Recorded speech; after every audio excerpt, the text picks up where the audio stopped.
Voilà, donc nous revenons au sein de notre émission et nous récupérons rapidement un appel qui nous vient de loin, donc nous récupérons.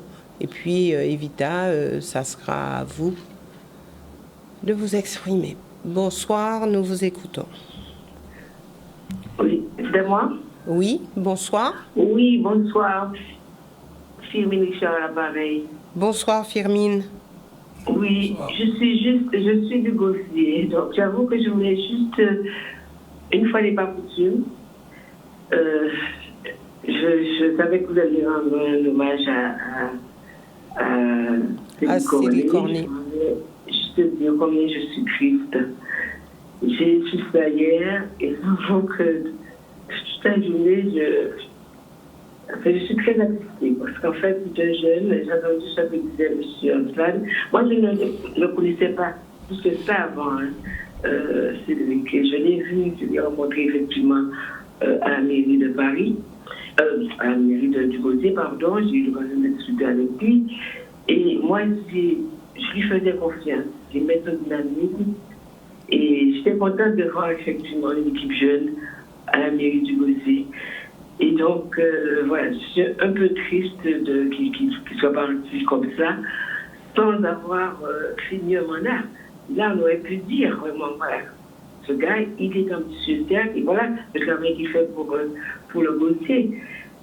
Donc voilà, je voulais juste faire vous avez mes condoléances à sa famille, aux Gosieriens, à la municipalité du Gosier, à cette deuxième municipalité. Voilà, c'est ce que je voulais dire. Je suis triste et c'est un peu dommage, quoi. Et ce que vous disiez, monsieur, était très juste. C'est un garçon, effectivement, qui était ambitieux, mais il a montré ce qu'il voulait faire. Ambitieux peut-être pour lui, mais il avait aussi quand même à cœur de faire évoluer sa commune. Donc, c'est vraiment un peu dommage qu'on ne l'ait pas vu finir en voilà. Je voulais juste faire savoir aux Gosieriens que je suis tout cœur avec eux et que je suis aussi attristée qu'eux. Merci beaucoup, Firmine, d'avoir pris le temps de rester à l'écoute de cette émission et surtout d'appeler pour rendre un hommage à Cédric Cornet. Oui, de rien. Voilà. Bonsoir. Oui. Bonsoir et merci. Evita. Oui, tout à l'heure, la question qui a été posée, et qui est essentielle, c'est de savoir est-ce que ce que Cédric a fait peut inspirer les jeunes. Oui. Parce que c'est vrai, on ne va pas nier que les jeunes, souvent, ont un mépris total pour le monde politique. Ou alors... comment dirais-je? Ils ne se reconnaissent pas. Ils ne se reconnaissent pas. Ils n'ont pas... Les actions menées. Voilà, ils plus. sont persuadés que de toute façon, il n'y a pas de place pour eux. Et l'arrivée tonitruante des Incorruptibles, Cédric et avec Jean-Philippe Courtois, a été quand même un moment important dans la vie politique du pays. Et le fait que Cédric, ensuite, a pu accéder à la mairie du Gosier, a pu accéder à la présidence de la communauté, et que maintenant, il y a aussi le maire Courtois à Capesterre, je pense que les jeunes peuvent se dire, nous pouvons faire quelque chose. Nous pouvons faire quelque chose pour le pays, mais il faut aussi qu'ils comprennent bien que tout cela, l'ambition je parle de Cédric, on pourrait parler aussi évidemment de Jean-Philippe. L'ambition politique, c'est une chose, réussir pour soi. Mais ce qui faisait le succès de Cédric, c'est qu'il aimait les gens. Et là, ça m'avait beaucoup frappé aussi. C'est-à-dire que c'était pas quelqu'un, justement, ces politiques qui sont uniquement pétris d'idéologie ou autre. Il aimait les gens. C'est-à-dire que la situation des gens, ce qu'il pouvait faire pour eux, c'était important pour lui. Et ça, il n'y a pas beaucoup de politiques qui ont cette qualité-là d'aimer les gens, tout simplement, je m'arrête. Je suis, d'ailleurs, un certain nombre de témoignages le disent, c'était quelqu'un d'accessible.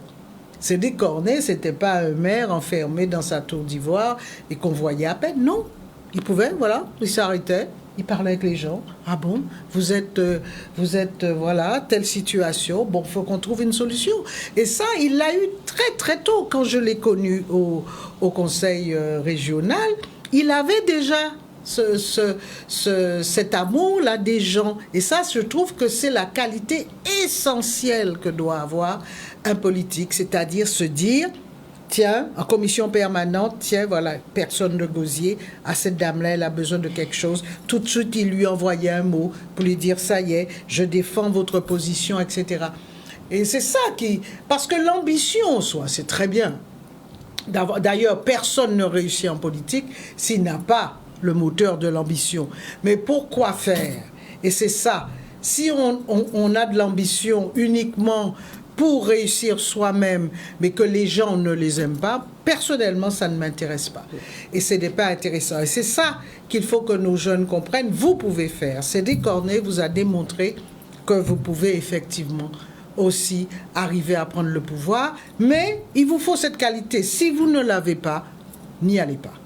Voilà, sinon, vous serez comme les politiques que vous critiquez autant. Parce que c'est ça, ils passent leur temps à critiquer les politiques, à dire, voilà, ils n'ont pas telle ou telle qualité. Mais si vous venez sur le terrain, c'est pour apporter autre chose. Et ensuite, effectivement, Cédric était quelqu'un de... C'est-à-dire que c'est quelqu'un qui voulait aller vite. Alors là, on peut se demander, et c'est là la question aussi que je me pose depuis hier, je me dis, cette volonté d'aller vite, est-ce qu'inconsciemment, il ne savait pas? Parce qu'on sait, il y a des gens comme ça, L'homme pressé, le fameux film, il y a des gens qui vont vite et qui meurent tôt. Parce que justement, inconsciemment, ils ne le savent pas, mais peut-être que inconsciemment, ils sentaient qu'ils n'iraient, et malheureusement, qu'ils ne vivraient pas longtemps. Merci. Autre appel. Bonsoir, nous vous écoutons. Bonsoir. Allez-y, Bonsoir. Monsieur. Oui, je peux parler? Oui, allez-y. D'accord. Oui, bonsoir. Bonsoir. Voilà, j'interviens pour la mort de Cédric. C'est un très bon ami à moi, depuis avant qu'il soit maire. Et malgré tous les problèmes qu'il a eus, j'étais toujours à ses côtés. Et c'est une mort subite, hein, vraiment subite. Je ne m'attendais pas à ça. À 12h30 hier, il m'a envoyé un message. Et j'ai appris ça par la presse. Mais c'était touchant, très touchant de voir un jeune homme comme ça partir. Et il travaillait beaucoup pour le Gosier. Vraiment, tous les travaux qu'il faisait, il m'envoyait. Et j'étais pratiquement fier de lui. Et savoir que maintenant, même des déboires de la justice, j'étais encore avec lui. Il a pleuré pour moi un moment, au début, quand il y avait des déboires avec la justice. Je lui ai dit, t'en fais pas, je vais t'aider. Mais je suis un homme très effacé, on ne me voit pas tellement au Gosier, mais je l'ai beaucoup aidé. Et c'est un homme que j'apprécie énormément. Paix à son âme. Au revoir. Merci, merci monsieur. Donc, beaucoup d'appels pour rendre un hommage à Cédric Cornet. Et Evita, vous l'avez bien dit, les jeunes qui regardent Cédric Cornet, et encore, je parlerai de ce matin, puisque nous étions en mairie du Gosier pour cet hommage rendu par le conseil municipal et le personnel, mais les jeunes qui étaient à ses côtés disaient, mais nous on a appris à ses côtés. C'est vrai qu'on avait quelquefois du mal à le suivre parce qu'il allait très très vite, mais nous avons appris et il nous a laissé aussi une ligne, et ce qu'il voulait faire, nous le ferons. Nous ne baisserons pas les bras, nous le ferons. Alors, à quel rythme? Bon, ça, on ne peut pas demander aux autres d'être comme Cédric, mais en tout cas, ils ont dit, nous ferons, nous le ferons. Il a donné l'envie, en tout cas. Il a donné l'envie à des jeunes gosiériens d'avancer. Alors, c'est vrai, il y a autre chose. Et dites-nous ce que vous en pensez. Des gens qui disent, oui, mais le Gosier a perdu Cédric Cornet. Alors, que va-t-il advenir du Gosier? Les Gosiériens auront du mal à avoir un maire comme Cédric Cornet. Qu'en pensez-vous? Mais il n'y a pas... Enfin, pour moi, ça, c'est basique. Hein. La démonstration est faite. Il y a des situations d'exception. Il y a des hommes qui sont là, c'est des bâtisseurs, c'est comme ça. Et c'est vrai que ce type-là, il travaillait, d'après ce que j'ai perçu de lui, c'était un bosseur. Il bossait, il s'investissait. C'était pas il avait l'ambition de faire. Il a l'ambition de réussir soi, mais il avait l'ambition de faire, parce que quand on voyait comment il s'investissait, quand j'observais un peu, il s'investissait sérieusement. Bon, enfin, il y a une chance sur combien de retrouver la même chose. On ne retrouve pas la même chose comme ça. Vous savez, la vie c'est ce genre20 où il faut un manager, un meneur, ben il y a une fois sur 10, une fois sur 20. Ça tombe pas comme ça. Là, bon, là maintenant, espérons au moins qu'il y aura un collectif qui prendra réellement les choses en main, qui ont envie de faire. Mais je dis un collectif, parce que des fois, un homme fait beaucoup, mais des fois, un collectif peut faire avancer des choses s'il arrive à avoir une bonne unité et une bonne volonté collective. Mais il ne faut pas toujours vouloir demander à un homme de faire exactement ce que notre homme fait. C'est pas comme ça que ça marche. C'est pas du tout comme ça que ça marche. Les gens, c'est comme ça. C'est des gens qui sont des machines à faire, à penser, à créer, à faire. Et c'est comme ça. La vie, elle est ainsi faite. Nous avons un autre appel. Bonsoir, nous vous écoutons. Allô? Oui, bonsoir. Vous avez la parole. Bonsoir. Oui, bonsoir. Max de Bémao. Oui. J'ai écouté attentivement les intervenants et je voudrais intervenir sur un aspect de la vie de Cédric que beaucoup de gens ne connaissent pas. C'est vrai, il est passé en politique et tout récemment, les gens n'oublient pas ce qu'il a fait au niveau politique. Mais moi, je l'ai très jeune dans l'entreprise de son père et je l'ai observé. Ce garçon a une méthodologie par la formation qu'il a eue. Son père avait une petite entreprise de produits pour les vernissages. Et j'ai compris que Cédric il avait transposé le travail sur sa façon d'être. Je vais vous donner un exemple. Vous voyez un bout de bois, il faut le pousser. Alors nous avons vraiment du mal, monsieur. Et j'entendais que dire, mais non, tu as commencé par le 180, c'est pas par ce là qu'il faut commencer. Alors que lui, il n'était pas libériste. Mais il avait eu cette formation, cette rigueur de commencer dans l'ordre, et ce qui lui a donné, à mon avis, le goût de tout ce qui est fini. Il voulait faire du Gosier une ville, mais finie. Il avait le goût de commencer quelque chose et de le finir. Donc il était quelque peu manuel, on en a très peu parlé, parce que beaucoup de gens ne savent pas. Mais moi, j'ai un peu exercé avec son père dans différents ateliers et nous avons collaboré un petit peu. Il avait même fait venir des Allemands en Guadeloupe pour représenter certains produits, dont je ne vais pas citer le nom. Et je le voyais aussi manager. Et son père le laissait faire et je disais, ce jeune-là, il va faire quelque chose. Et après, quand j'ai entendu qu'il est tourné dans la politique, alors je me suis dit, c'est peut-être le moment de dire que cet enfant-là a eu de la rigueur de par son métier manuel. Remarquez bien, tous les gens qui ont commencé par un métier manuel, ils font d'excellents maires. Ils veulent des choses finies, ils veulent des choses propres, ils veulent des choses dans l'ordre. Voilà ce que je voulais dire concernant ce jeune-là. Merci beaucoup, monsieur, pour ce témoignage. Harry, qu'en pensez-vous, tous ceux qui ont un métier manuel veulent que ça soit des choses finies? Alors, non, c'est intéressant ce qu'il a dit. Sauf que, alors, je ne sais pas si c'est dans ce sens-là que je le prendrais ou dans l'autre. Moi, je dirais que les gens dont on parle, qui sont des gens qu'on retrouve dans des situations ou en politique ou ailleurs, c'est vrai qu'ils sont tellement dans l'esprit de faire, de réaliser, de machin, ils sont toujours manuels au début. Parce que la première chose qu'on fait depuis qu'on est petit, et la première chose qui nous intéresse, c'est le manuel. Et donc, au début, on est toujours manuel, à faire des choses manuelles parce qu'on aime créer, on veut faire des choses, on veut créer des choses.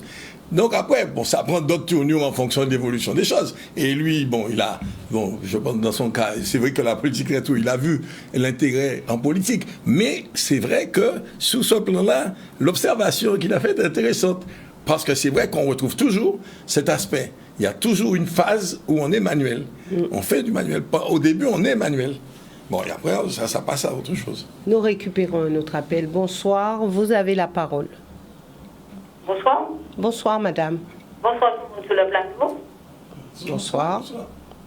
Voilà. Alors, quand j'ai vu Cédric Cornet avec aller en politique, je me suis dit, un jeune, il est bien beau, hein. Alors, depuis lors, je me suis toujours intéressée à M. Cédric Cornet.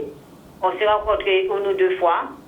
Et puis, comme son amour représentait beaucoup de force pour la famille, sa femme. Et puis, voilà. Et ce que je voudrais signaler, je le dis haut et fort, hein, il y a trop d'hypocrites. Et quand quelqu'un meurt, c'est toujours la même chose qu'on entend. Gna, gna, gna, gna, gna. Oui, ça, ils sont forts là-dedans. Moi, tout ce que je dis sincèrement, je l'ai aimé, j'ai apprécié Cédric Cornet, c'est comme si c'était mon fils. Mais je leur dis, trop hypocrite. Et je pense que ça fait vraiment mal à sa femme, à sa mère, à son père, à sa soeur. Personnellement, si c'était mon fils, je n'aurais pas accepté ni émission, ni rien du tout de quiconque devant moi. Rien du tout parce qu'il a subi. Et effectivement, comme je dis, il était jeune, il était pas arrogant, il voulait réussir, montrer sa valeur aussi, comme tout le monde qui était jeune, qui sont venus à la politique, qui ont pris de l'âge. Et voilà, il fallait laisser faire. Étant encore jeune, on a d'autres ambitions, voir autre chose, voir aller de l'avant.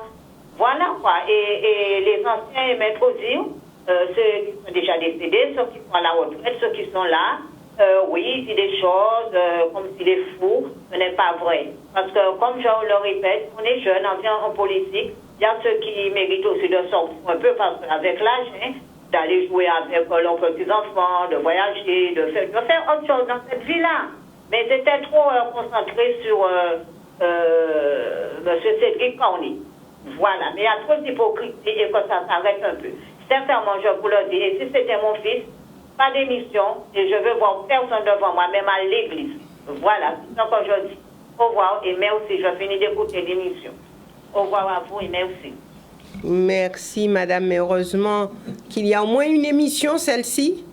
Ça vous permet de vous exprimer, madame, mais de toute façon, je serais tentée de vous dire que Cédric Cornet était dans l'arène politique et dans l'arène politique, on sait comment ça se passe. Et ce qu'on peut retenir aussi, c'est que Cédric Cornet, il ne s'occupait pas. C'est quelqu'un, et Vital a dit, Harry aussi, c'est quelqu'un qui avançait.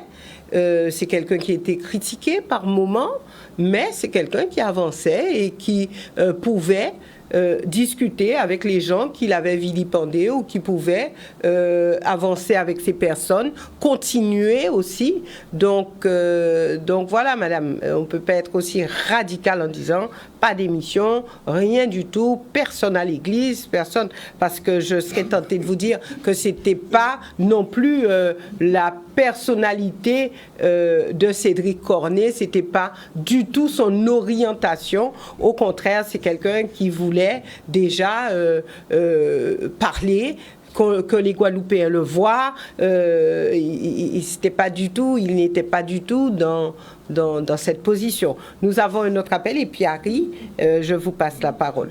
Bonsoir. Allez-y. Allô?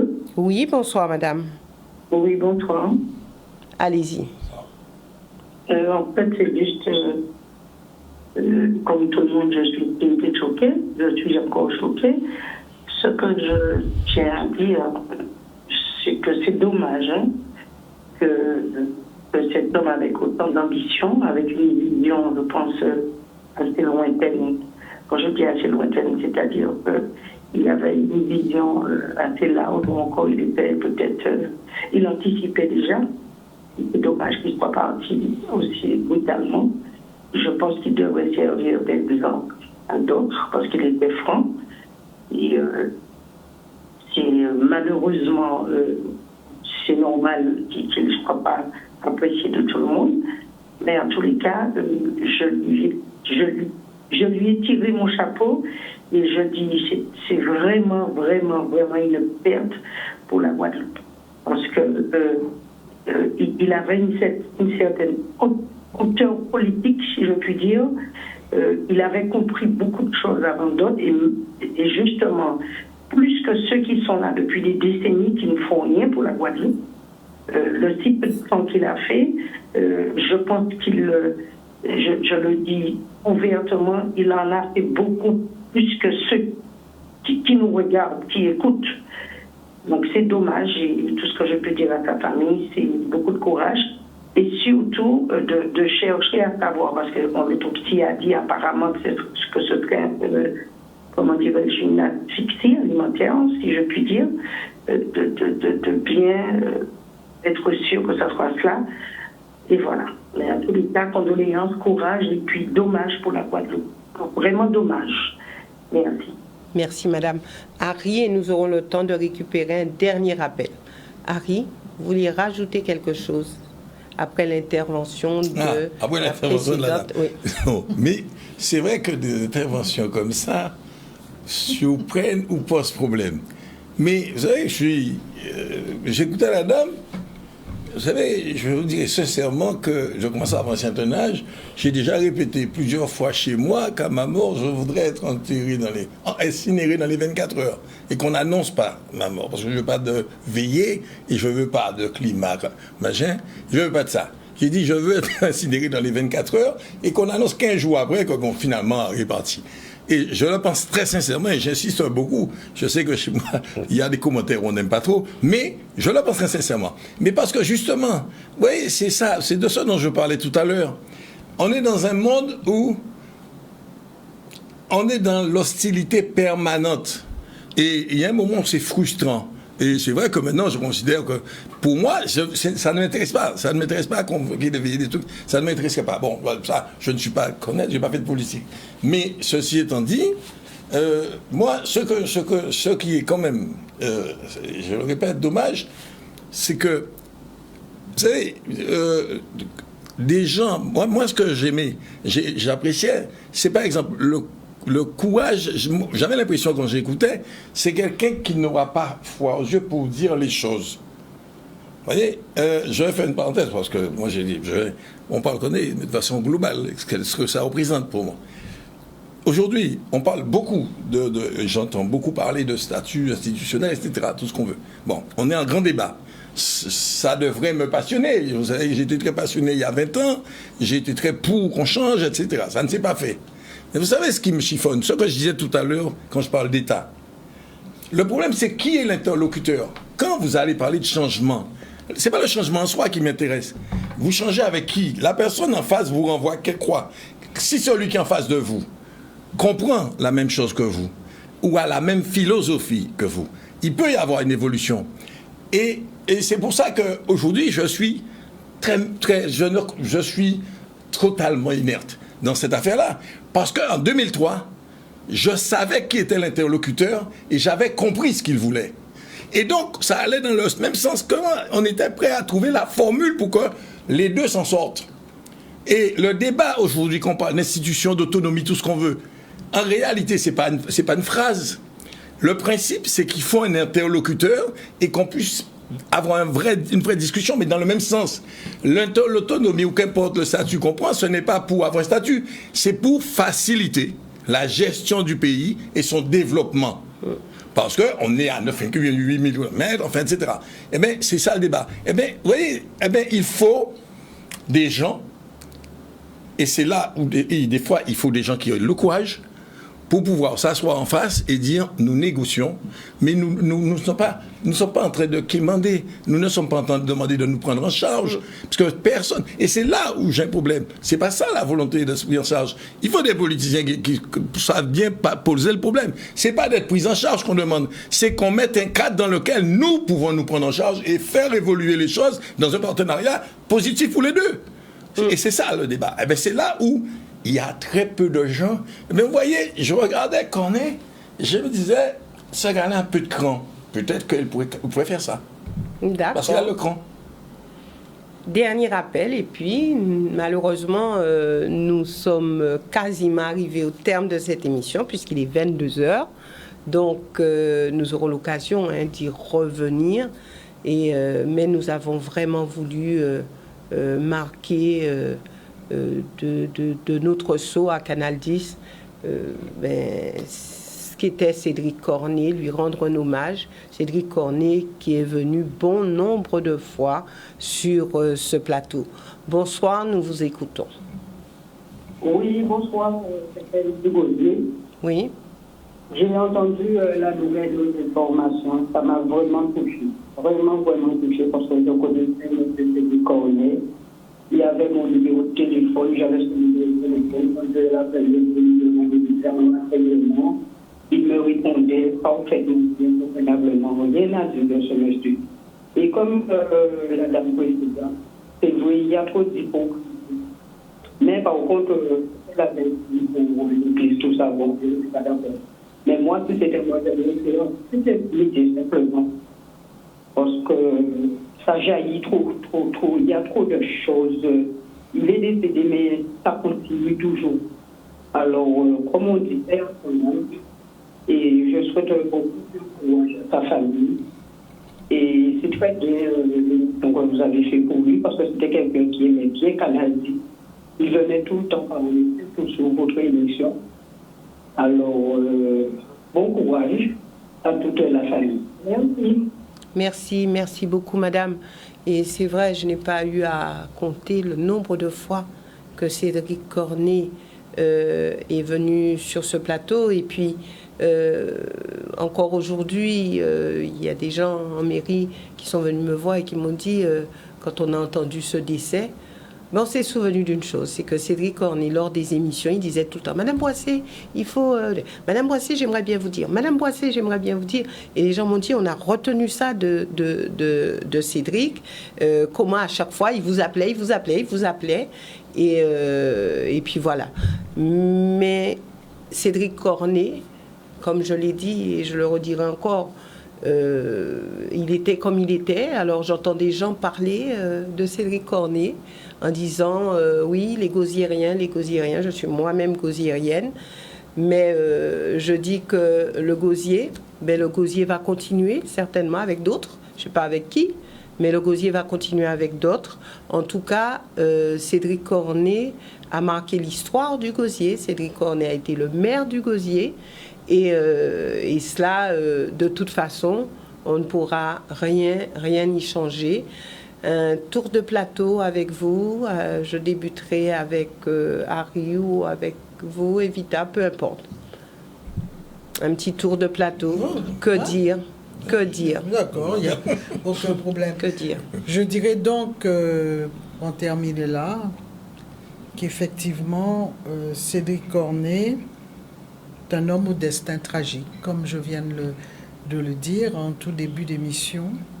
Cédric Cornet, c'est un élan brisé. Ça, ce n'est pas discutable. Moi, ce qui m'intéresse particulièrement depuis hier, depuis que j'ai appris la nouvelle, c'est que quel sens tout cela a. Et je partirai avec ça. Pourquoi un homme aussi jeune, aussi talentueux, a dû affronter tant d'obstacles, a continué à tracer son chemin quand même, a encore rencontré tant d'obstacles, a rencontré effectivement des gens qui ne l'aimaient pas comme des gens qui l'aimaient, parce que quand on est une personnalité politique qui apporte un certain éveil, incontestablement, on ne peut pas plaire à tout le monde. Ça, quand on est un être humain tout court, déjà. On ne peut pas plaire à tout le monde. Mais Obama disait d'ailleurs, si tout le monde m'aimait, eh ben, c'est que je n'apportais rien de particulier. Donc ça, c'est important de le comprendre. Et je me dis, voilà, alors qu'il a encore franchi un obstacle, il continue sa route et subitement, elle s'arrête. Et quel sens tout cela a? Voilà la dernière question que je poserai ce soir. Moi, je n'ai pas la réponse. Certains l'ont peut-être sur le plan spirituel, mais il fallait, je pense, la poser. Est-ce qu'on ne peut pas dire, Harry, que c'est quand même quelqu'un qui a réalisé son rêve? On dit que les rêves ne se réalisent pas toujours, mais à entendre ses amis, ceux qui l'ont beaucoup côtoyé, il voulait être le maire du Gosier, il l'a été. Donc quelque part aussi, on peut retenir que c'est un homme qui a réalisé son rêve. Qui s'est terminé quand même particulièrement tôt. Oui, c'est terminé tôt. Il n'est pas allé au bout de son rêve. Mais bon, il faut reconnaître en tout cas qu'envers et contre tout, il a toujours évolué dans le sens qu'il voulait. Ceci étant dit, je ne crois pas, sincèrement, qu'il existe des gens qui ont ce tempérament-là et qui réussissent sans traverser beaucoup d'épreuves. C'est la règle du jeu. Et j'ai l'impression que c'est vraiment comme ça que ça marche. C'est la règle du jeu. Il faut traverser beaucoup d'épreuves, c'est comme ça. Bon, ce qui est dommage, c'est que arrêter la course à 42 ans, non, là par contre, c'est ça. D'ailleurs, c'est vrai que sur un plan Evita, en réalité, c'est souvent rare, parce que des gens comme ça ont au moins le temps de faire, parce que c'est un gâchis. C'est un gâchis d'avoir ces potentialités-là et l'arrêter comme ça, sous je dirais, une banalité. Quand on regarde le pourquoi, je dis, mais c'est pas possible, sa vie s'arrête sur une histoire comme ça.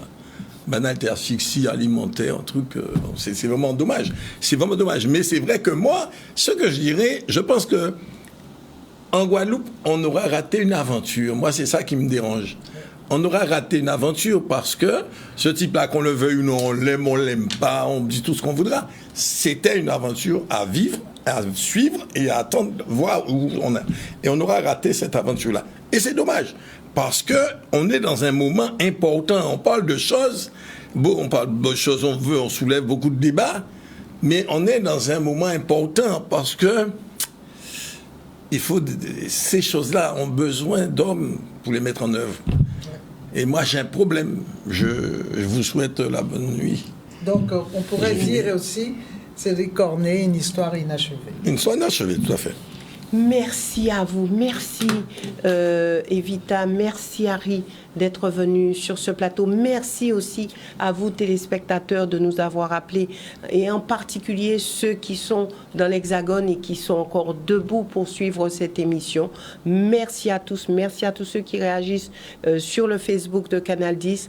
Et puis, nous poursuivrons puisque nous serons présents si la famille, bien sûr, le souhaite, lors de la veillée de Cédric Cornet, lors de ses funérailles, mais nous serons aussi d'ici la semaine prochaine présents, puisque lors des émissions qui vont suivre, nous aborderons la vie de cet homme, la vie de Cédric Cornet, décédé hier à l'âge de 42 ans. Excellente soirée à tous.